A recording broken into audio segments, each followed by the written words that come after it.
According to the Imperialism, the highest stage of capitalism by Vladimir Lenin. As there are five aspects of imperialism, consecrate the first one is the concentration of production and monopoly. This transformation of competition into monopoly is one of the important, if not the most important, phenomenon of modern capitalist economy. Competition become more transformed into monopoly, and the second one is financial capital and financial oligarchy.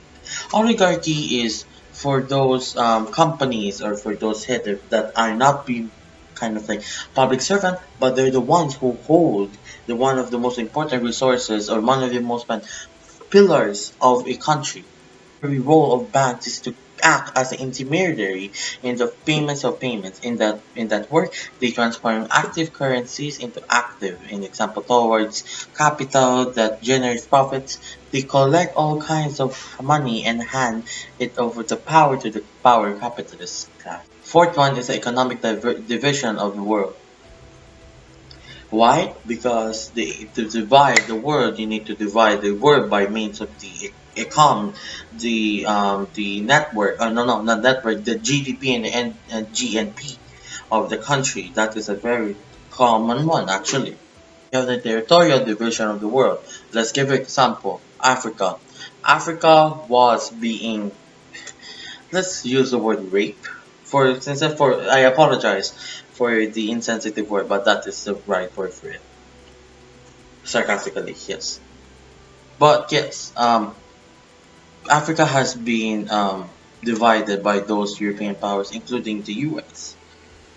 Now, how about in Philippines? Does the imperialism really occur in our country? Yes, and it is the following is a excerpt of a speech of Jose Maria Sison, the founder of the CPP, for discussing about imperialism in the Philippines. From a Eurocentric perspective, the Philippines is within the Far East. It could be gathered for 11 major countries and more than 7,000 minor islands. And that is the Philippines. Okay, let's summarize this one. Philippines is divided. The Philippines are archipelago, which means there are many islands it consists of. The problem in this one is that it can be divided, the Philippines. That's what happened during the Spanish era of the Philippines. Because of the Spaniards, they see regionalism is a very important, very important one in the course of the revolution of the Philippines. It it caused for some deform in the order of the present day society.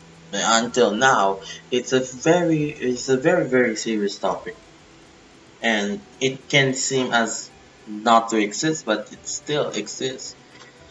Trading deals in Asia and the US are so widespread that even the people are eager to go to the so-called American dream. Now, who are affected?